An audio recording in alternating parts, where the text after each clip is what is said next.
Listen carefully, my friends. One day, your life will come to an end, not in some distant future, not at some vague point someday. The truth is, it will arrive sooner than most of us expect. Deep down, you already know this. You've known it for years. Yet despite that knowledge, how much of your life has been spent worrying about things that never truly mattered?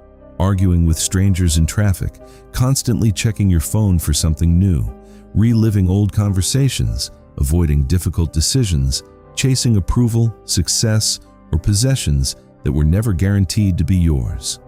And perhaps the greatest tragedy is this: you did all of it believing you had plenty of time. Nearly 2,000 years ago, there lived a man who understood this better than most. He was a Roman emperor, the ruler of the most powerful empire on earth. He commanded vast armies, possessed immense wealth, and enjoyed every luxury imaginable. He could have spent his days indulging in pleasure and distraction, but he didn't. Night after night, he sat alone with his thoughts and wrote private notes to himself. He didn't write about conquering nations. He didn't write about power, fame, or wealth. Instead, he wrote about becoming a better human being. He reflected on how to think more clearly, act more wisely, and make better use of the limited time he had been given. That man was Marcus Aurelius, and the philosophy that guided him was Stoicism. Stoicism was never created for emperors alone. It wasn't designed for people living comfortable lives. It was forged through hardship. It was shaped by slaves, soldiers, workers, and individuals who had suffered loss, faced adversity, and still chose to stand strong. What you're about to learn is not motivation. Motivation is temporary. It fades quickly. What you're about to discover is something much older, much deeper, and far more powerful. These are 10 Stoic principles, not inspirational quotes, not feel-good affirmations, but practical mental tools, powerful ideas that can transform the way you think, act, and respond to life. When these principles move beyond words and become part of your decision-making, they begin to change everything. So don't rush through this. Don't skip ahead, because the lesson you're tempted to ignore may be the one you need the most. Let's begin. Lesson 1. Focus on what you can control. In 168 BC, a remarkable event took place that perfectly illustrates one of Stoicism's most important teachings. The Roman Republic sent an ambassador named Gaius Popilius Laenas to confront King Antiochus IV, a powerful ruler who had invaded Egypt and was close to conquering it. Popilius arrived without an army, without weapons, without any visible display of force. He simply delivered a message demanding that Antiochus withdraw from Egypt. The king responded that he needed time to consider his decision. What happened next became legendary. Popilius took his staff and drew a circle in the sand around the king's feet. Then he said, "Give me your answer before you step out of this circle." It was an astonishing act of courage. Popilius could not control the king's choice. He could not control the outcome of the conflict. He could not control whether Egypt would survive or fall. What he could control was his own behavior, his own courage, his own clarity, his own actions in that moment. And that was enough. The king ultimately agreed to withdraw, changing the course of history. This story captures the most fundamental principle of Stoicism, the distinction between what is within our control and what is not. The Stoic philosopher Epictetus explained it simply: some things are up to us, and some things are not. What is within our control? Our thoughts, our judgments, our choices, our values, our actions, our effort. What is not within our control? Our reputation, other people's opinions, the actions of others, unexpected events, circumstances beyond our influence. Most people spend their lives exhausting themselves trying to control things they never had power over in the first place. They worry endlessly about what others think. They become angry when life doesn't go according to plan. They suffer because reality refuses to obey their expectations. The Stoic chooses a different path. Instead of fighting reality, they focus their energy where it can actually make a difference: on their own character, on their own decisions, on their own response to whatever life brings. And that single shift changes everything. Because peace begins the moment you stop demanding control over what was never yours to control. The opinions of others, the actions of other people, unexpected events, circumstances beyond your influence. None of these are truly under your control. At first, this idea sounds simple, but living it is incredibly difficult. Consider the man who taught this principle most clearly. Epictetus wasn't a wealthy politician. He wasn't a respected professor teaching philosophy in a comfortable academy. He was a slave, legally owned by another person. His freedom was restricted. His movements were controlled. Even his physical body wasn't entirely his own. And yet, from those circumstances, he developed one of the most powerful ideas in human history: absolute inner freedom. Because Epictetus understood something that many people with complete freedom still fail to understand. The prison that traps most people isn't made of steel bars. It's made of a belief. The belief that your peace, happiness, and well-being depend on what happens outside of you. Take a moment and think about the past week. How much energy did you spend worrying about things you couldn't control? Someone who didn't respond the way you wanted, a situation that didn't go according to plan, a result you desperately hoped for but couldn't guarantee, someone else's opinion of you. How much of your attention, your emotional energy, and your mental focus was invested in things that were never yours to control in the first place? The Stoics are not telling you to become passive. They are not telling you to stop trying. Remember the Roman ambassador who confronted a king and drew a circle in the sand around his feet. He wasn't passive. He acted boldly. He acted decisively. But he directed his effort only toward what was actually within his control. He didn't waste energy trying to control the king's thoughts. He didn't try to force a particular outcome. He focused on his own actions, his own courage, and his own clarity.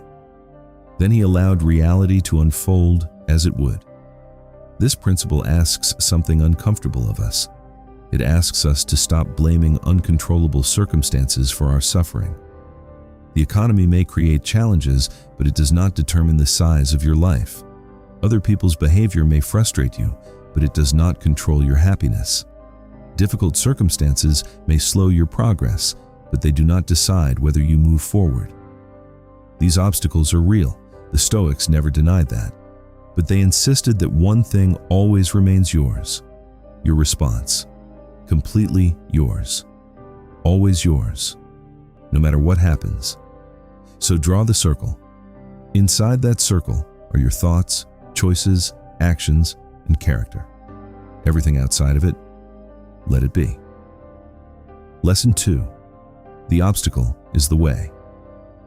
In 1914, disaster struck the laboratory of Thomas Edison. A massive fire erupted, destroying decades of work, research, experiments, prototypes, notebooks. Years of effort disappeared in a single night. Edison was 67 years old. His son, Charles, watched the flames with disbelief and heartbreak. Everything seemed lost. Yet Edison stood calmly beside the fire. Then he turned to his son and said, "Go get your mother and all her friends. They'll never see a fire like this again." The very next morning, he began rebuilding.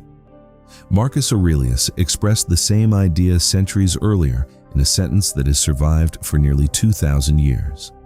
The impediment to action advances action. What stands in the way becomes the way. This is not optimism. It is not blind positivity. It is not pretending everything is fine. Positive thinking says, look on the bright side. Stoicism says something much stronger.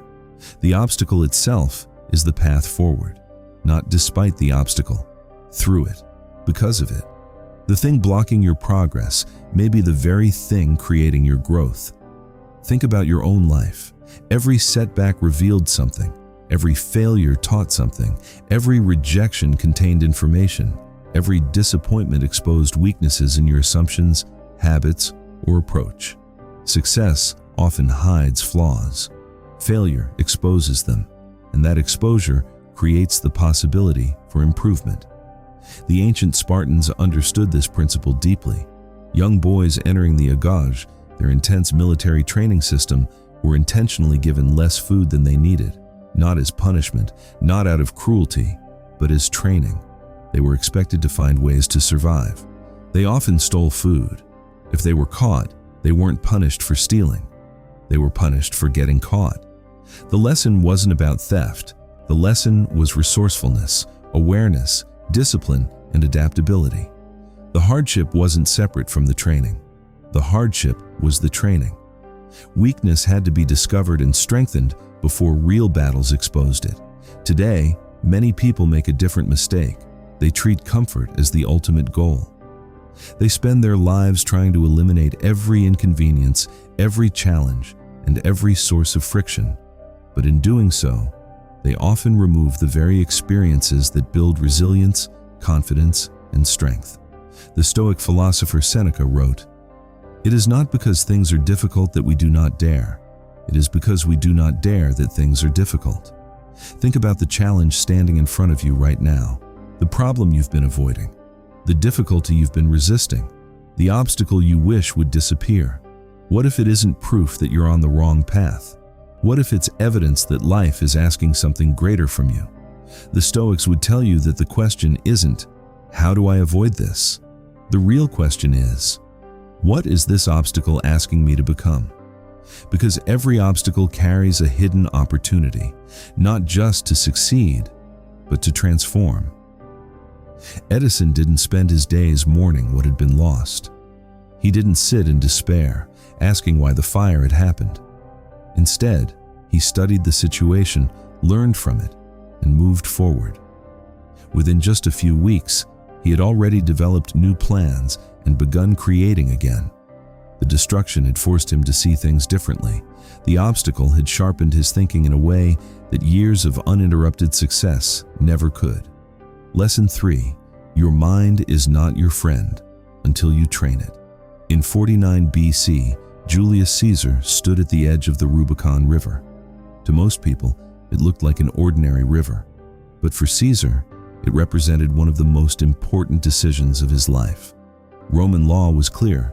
No general was allowed to cross the Rubicon with an army. Crossing it would be considered an act of rebellion against Rome itself. It meant civil war. It meant uncertainty. It meant risking everything. Around him, people urged caution. His officers were nervous. His advisors warned him to turn back.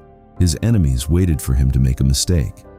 And like any human being facing a life-changing decision, Caesar felt the weight of fear. He heard every argument telling him not to proceed, every reason to stay where it was safe. Yet despite the fear, he crossed. What made that possible wasn't the absence of fear. It was the presence of something stronger than fear, the ability to govern his own mind. The Stoics understood a truth that modern psychology and neuroscience continue to confirm. The human mind is not naturally designed to make us peaceful. It is designed to keep us alert to danger. It constantly searches for threats. It compares us to other people. It focuses on problems more than blessings. Left untrained, the mind can slowly drain your life through endless worry, stress, and imagined disasters that never actually happen. Marcus Aurelius wrote, "You have power over your mind, not outside events. Realize this, and you will find strength." Many people read those words as if they are a simple statement, but they were actually a reminder. A reminder Marcus wrote to himself, because he struggled too. He wasn't born with perfect discipline. He wasn't immune to doubt, fear, or comfort. In his private journal, he often reminded himself, "When you wake up in the morning, resist the temptation to remain in bed." Think about that. The ruler of the Roman Empire had to fight the same battle many of us face every day. The battle against comfort, the battle against procrastination, the battle against the voice that says, "Not today." The Stoics taught that our first reaction to an event is often unreliable. They called these reactions Impressions. An impression is the immediate story your mind creates about what has happened. You receive bad news. Your mind says, everything is falling apart. Someone criticizes you. Your mind says, I'm not good enough. A project fails. Your mind says, I'm a failure. But those reactions are not reality. They are interpretations. The Stoic practice is learning to pause before accepting them as truth. To step back and ask, is this actually true? Or is this simply my mind reacting to discomfort? This pause changes everything. The ancient Stoics called this ability the ruling faculty, the part of the mind that can observe thoughts rather than become controlled by them. It is the part of you that can look directly at fear and ask, what exactly are you? Where did you come from? Are you helping me, or are you misleading me? One of the most powerful examples of this principle came from psychiatrist Viktor Frankl during World War II. Frankl was imprisoned in a Nazi concentration camp. Nearly everything was taken from him: his freedom, his possessions, his identity, his family. And yet, amid unimaginable suffering, he discovered a profound truth.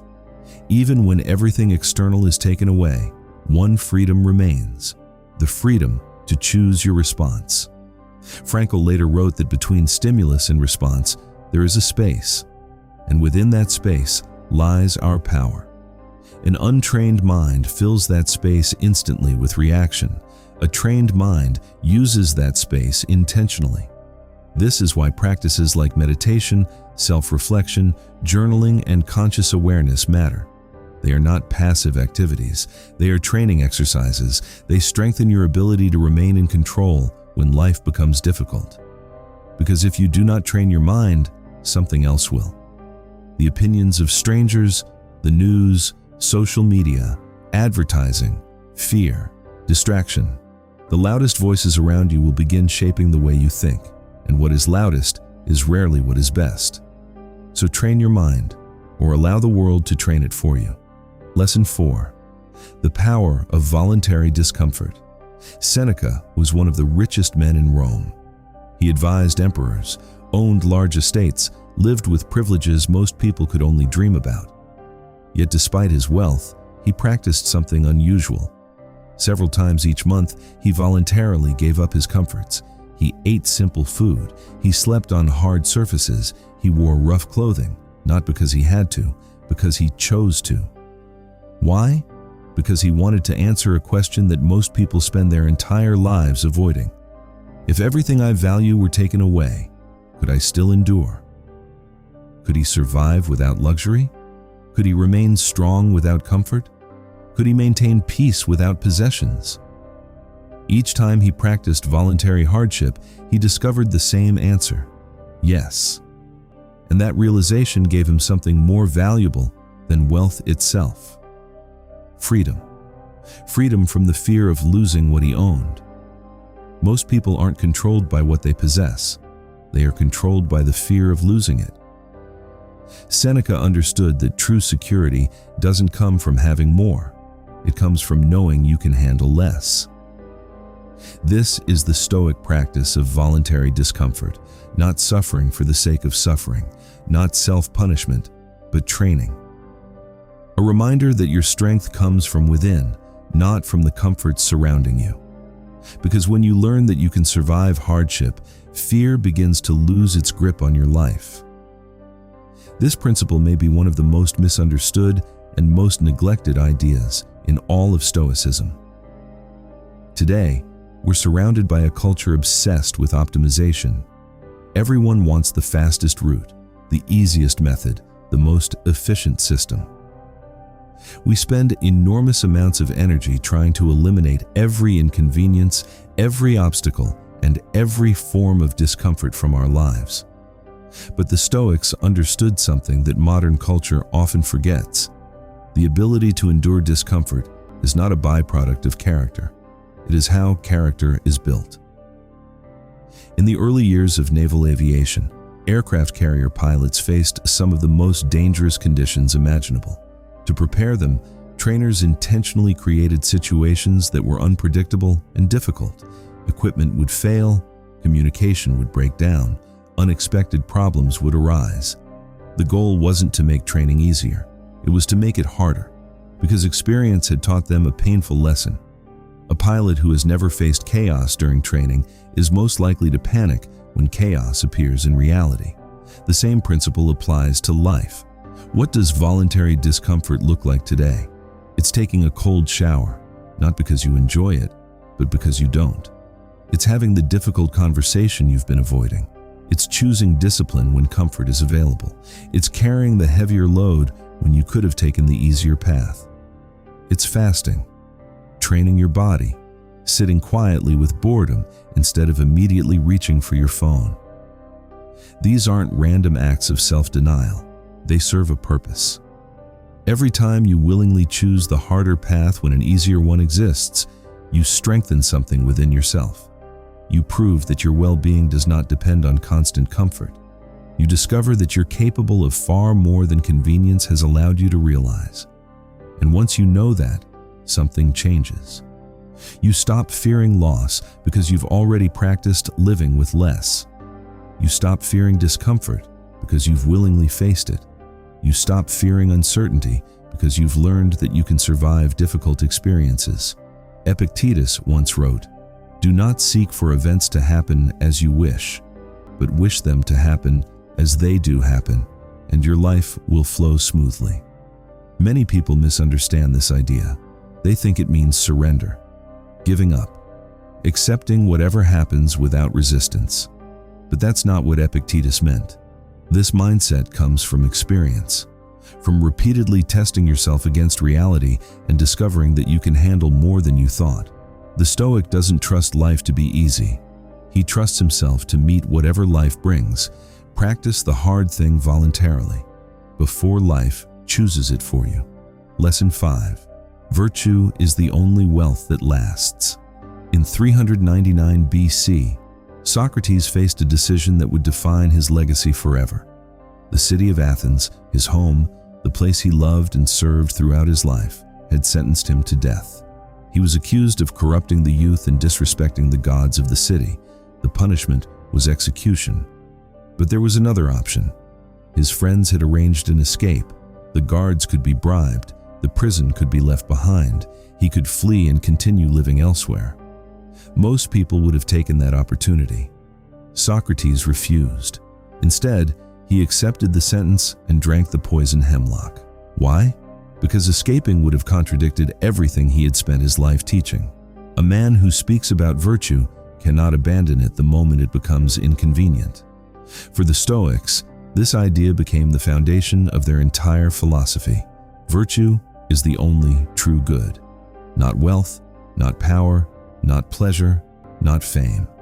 History repeatedly proves how fragile those things are. The wealthy can lose everything. The powerful can be overthrown. The famous can be forgotten. The comfortable can become miserable. Consider the examples history gives us. Crassus, one of the richest men in Rome, met a brutal end despite his immense fortune. Julius Caesar became one of the most powerful men in history, only to be assassinated by people he trusted. Emperor Nero enjoyed every luxury imaginable, yet died abandoned, hated, and alone. So what survives? What remains valuable regardless of circumstances? The Stoics answered with a single word: character. Character is the alignment between what you believe and how you behave. It is the consistency between your values and your actions.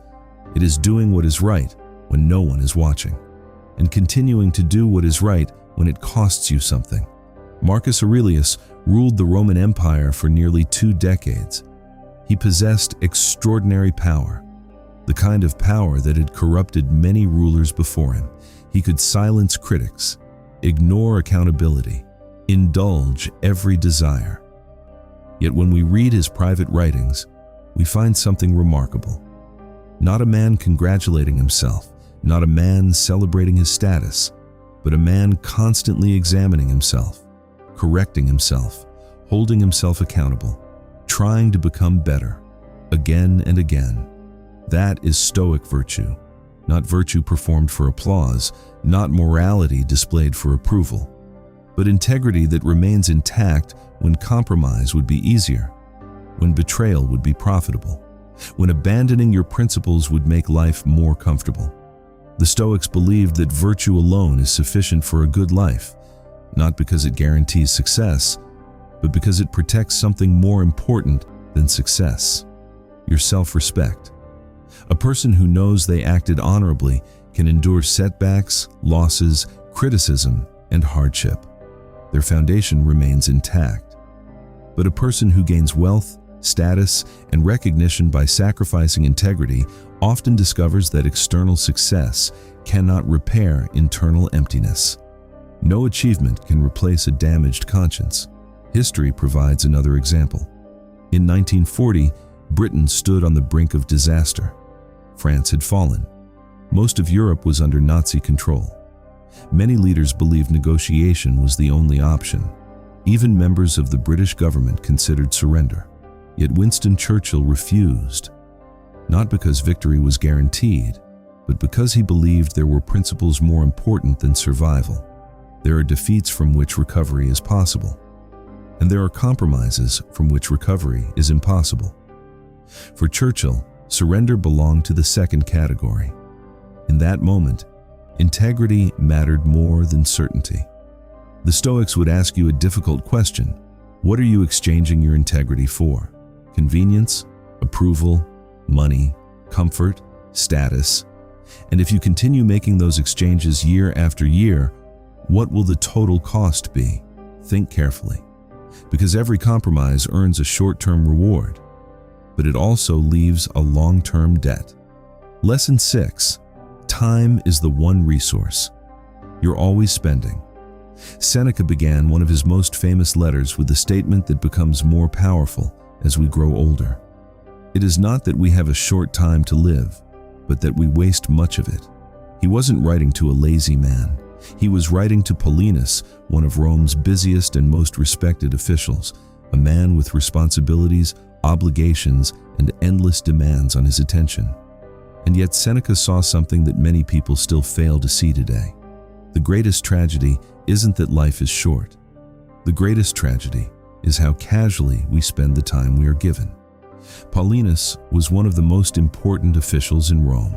His days were filled with responsibilities, meetings, decisions, endless administrative duties. Like many people today, he always felt busy, always overwhelmed, always convinced there wasn't enough time. But Seneca challenged that assumption. His message was simple: you are not necessarily busy. You may simply be distracted. And that distinction changes everything. The Stoics viewed time differently from most people. They didn't see it merely as a resource to manage. They saw it as something sacred, a trust that should be honored. Because time is not just part of your life. Time is your life. Every hour you spend is a piece of your existence that can never be recovered. Once it's gone forever. In the late 19th century, an engineer named Frederick Winslow Taylor began studying how workers spent their time in factories. He observed their movements, their habits, their routines, and he discovered something surprising. Large portions of the workday were consumed by activities that produced little or no value. He called this waste. His research eventually transformed the way businesses approached productivity and efficiency. But Taylor studied work. The Stoics studied life, and their conclusions were even more unsettling. Seneca observed countless ways people waste the limited time they've been given. They chase pleasure without purpose. They worry without taking action. They stay busy without moving toward anything meaningful. They pursue goals they don't truly want. And perhaps most importantly, they avoid asking themselves how they are actually living. Seneca wrote, "People carefully protect their money and possessions, yet waste time freely, the one thing that should be guarded most carefully." The Stoic approach to time isn't simply about productivity. It's about presence. Marcus Aurelius often reminded himself to remain fully anchored in the present moment. Not because the future doesn't matter, but because the present is the only place where action can occur. The past cannot be changed. The future has not yet arrived. Only this moment is real. And yet most people spend very little time fully living in it. Many spend hours consuming content designed to keep them consuming more. They replay old conversations, relive past mistakes, imagine future scenarios that never happen. Their attention is divided, partly here, partly somewhere else, never fully committed to either. The Stoics would see this as a kind of living death, being physically alive while mentally absent from your own existence. Seneca offered a powerful reminder. Do not postpone life. Settle today's account today. A well-lived day is one in which you can honestly say, I was fully present for it. I experienced it. I didn't sleepwalk through it. The reality is simple. If you remembered every day that your time is limited, many of the things currently consuming your attention would immediately lose their importance. Stop giving your life to things you wouldn't choose if you truly remembered that your days are finite. Because they are.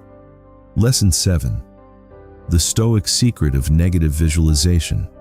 Before launching his campaign against Persia, Alexander the Great reportedly confessed a surprising fear.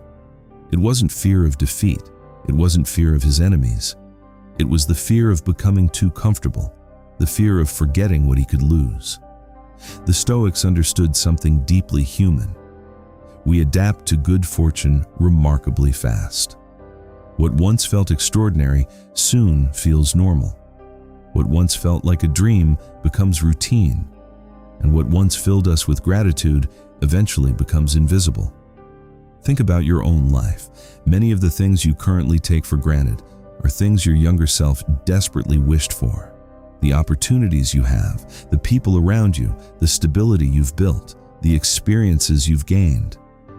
At one point, those things seemed incredibly valuable. Now, they may barely register. The Stoics developed a practice specifically designed to counter this tendency. They called it premeditatio malorum, the premeditation of adversity. Today, we often refer to it as negative visualization. Despite the name, it isn't about pessimism, it's not about expecting disaster, and it's certainly not about creating anxiety. Its purpose is to help you appreciate what you already possess. Seneca practiced it regularly. He would ask himself questions like, what if this opportunity disappeared tomorrow? What if the people I love were no longer here? What if my health suddenly changed? What if everything I have built was taken away? Surprisingly, these reflections didn't make him depressed. They made him grateful, deeply grateful, because they reminded him that nothing in life is guaranteed. And when you remember that, ordinary things suddenly become extraordinary again. The modern world constantly tells us that happiness lies in acquiring more money, more success, more possessions, more achievements. The message is always the same. Just one more step, just one more upgrade, then you'll finally be satisfied. But the Stoics recognized a problem. The pursuit of more never truly ends.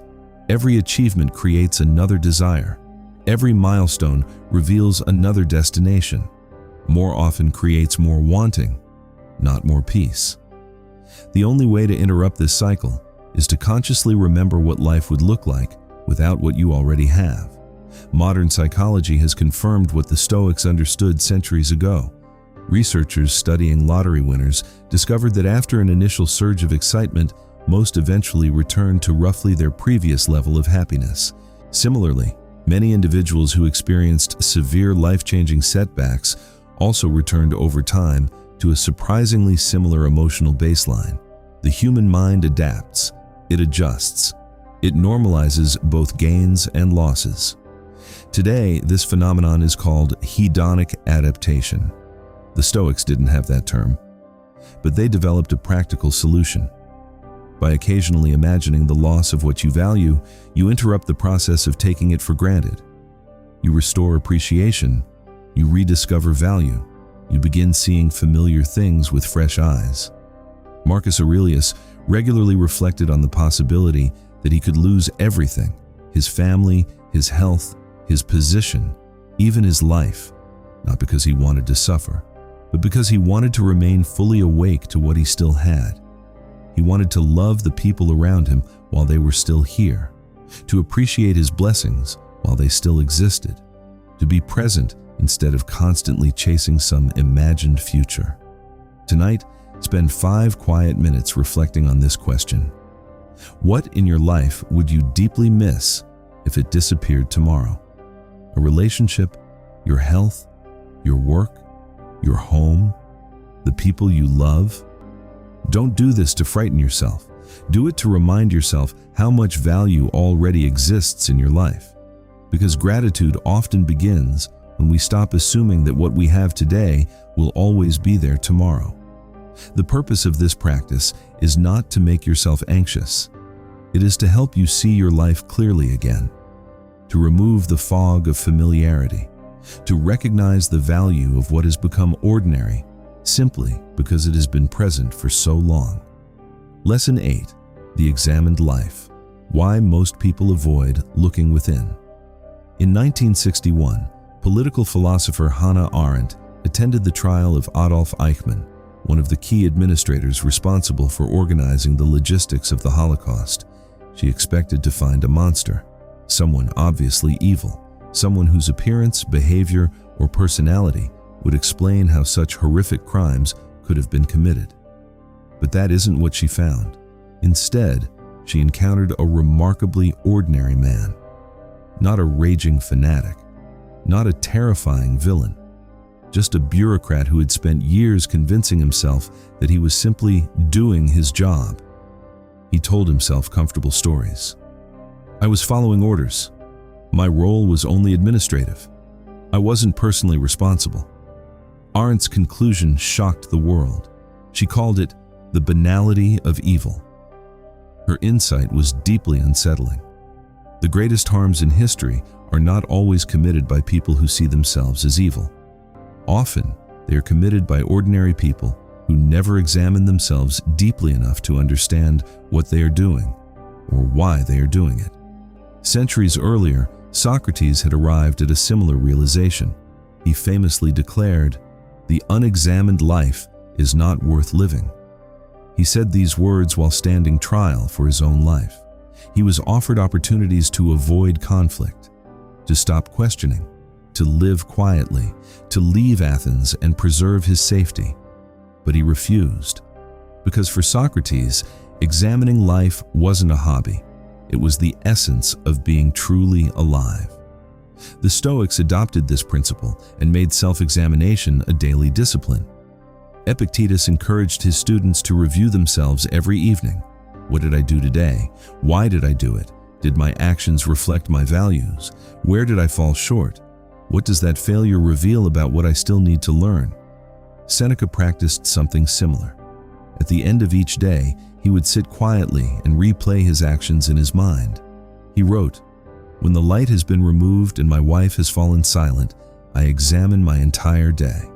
He hid nothing from himself, made no excuses, ignored no mistakes.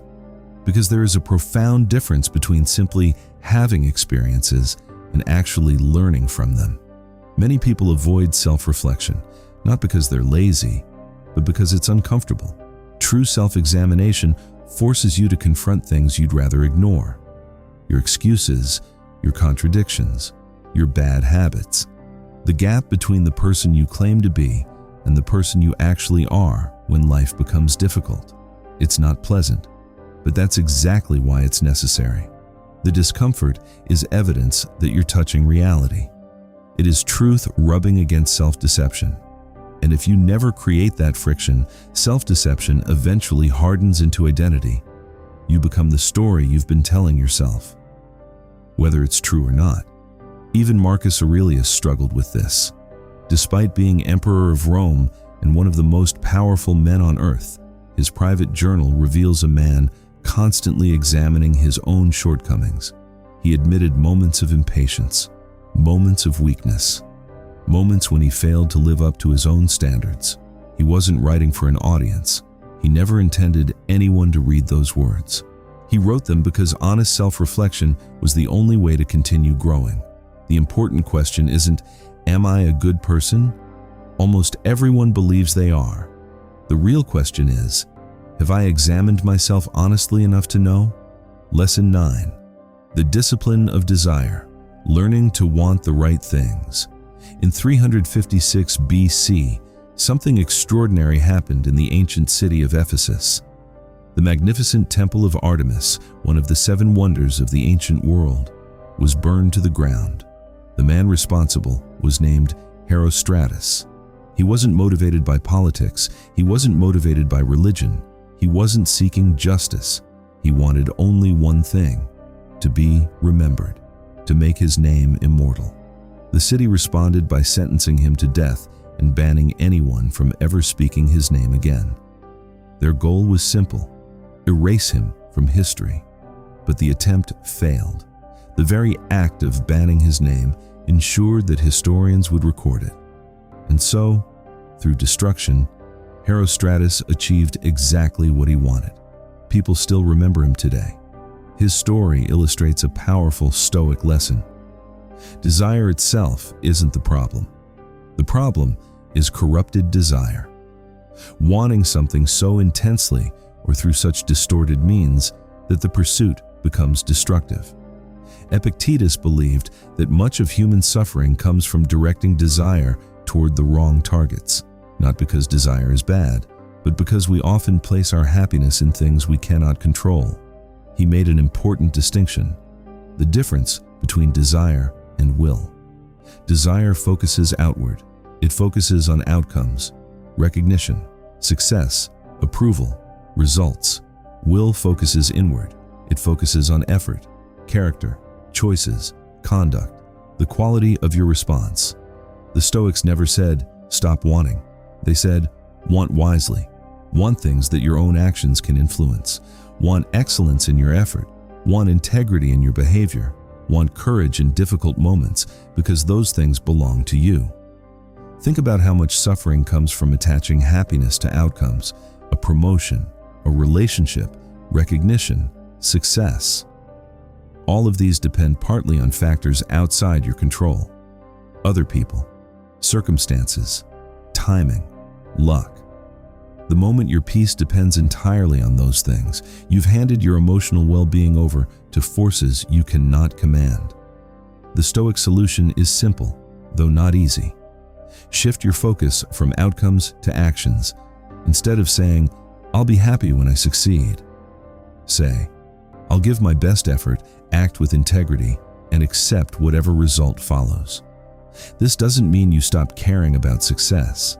It means success is no longer the source of your peace. Your peace comes from knowing you acted well, because outcomes are never fully yours, but your conduct always is. A powerful example comes from the 1936 Olympic Games in Berlin. Jesse Owens arrived in Nazi Germany to compete in an event that Adolf Hitler hoped would demonstrate racial superiority. The world was watching. The political pressure was immense, yet Owens remained focused on one thing: performance, execution, doing his absolute best. He wasn't running for applause. He wasn't running for revenge. He wasn't running to prove his worth to the crowd. He was focused entirely on the process, on giving everything he had. The result followed naturally: 4 gold medals, a historic achievement. The lesson is simple: pay attention to your desires. Ask yourself, are you pursuing things that are within your control? Or have you attached your happiness to outcomes that belong to fate, circumstance, and other people? Because the quality of your desires will ultimately determine the quality of your life. The Stoics understood that lasting peace doesn't come from getting everything you want. It comes from learning to want the right things. The real question isn't whether your goals are ambitious. Ambition is not the problem. The problem begins when your happiness becomes dependent on outcomes you cannot control. Because it isn't desire itself that creates suffering. It's attachment. The Stoics never told people to stop wanting more. They encouraged people to desire wisely, to pursue the things that truly belong to them: their character, effort, discipline, and integrity. To want the right things. Lesson 10. To live well is to prepare to die well. In 65 AD, Emperor Nero sent soldiers to the home of Seneca with a simple order. He was to die. The decision was final. No appeal, no escape, no negotiation. This was the same Seneca who had once been Nero's teacher, advisor, and mentor. Years of service meant nothing. The emperor wanted him gone. And so, his fate was sealed. When the soldiers arrived, Seneca was elderly and in poor health. He sat calmly among friends and family. His wife was there. His closest companions were there. And according to historical accounts, he told them, "Do not grieve. I am going where I have always known I was going." There was no panic, no desperate bargaining, no outrage. Instead, he continued speaking with the same philosophical clarity that had guided his life. He dictated his final thoughts to his scribes. Then he accepted his fate with remarkable composure. Why? Because he had spent decades preparing for that moment, not by obsessing over death, not through fear, but by learning how to live. He practiced letting go. He practiced recognizing that nothing external was ever truly his to keep forever. His wealth, his position, his reputation, his relationships, even his own life, all of them were temporary gifts. And because he understood that, he wasn't shocked when life eventually asked for them back. The Stoics spoke about death more openly than almost any philosophical tradition of the ancient world, not because they were pessimistic, but because they understood something most people spend their lives avoiding. Death is not the opposite of life, it is what gives life urgency and meaning. Marcus Aurelius wrote, "You could leave life right now. Let that determine what you do, say, and think."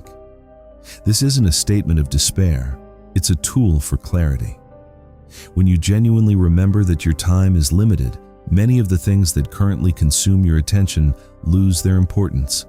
Petty arguments, social approval, status competitions, endless distractions, they shrink to their proper size. And the things that truly matter become impossible to ignore. There is an old Zen story about a student who asked a master, "What happens after death?" The master replied, "I don't know." The student was surprised. "But you're a Zen master." The master smiled and answered, "Yes, but I'm not a dead one." The point is simple. No one knows exactly what comes next, but everyone knows that life ends. And that knowledge alone is enough to transform how we live.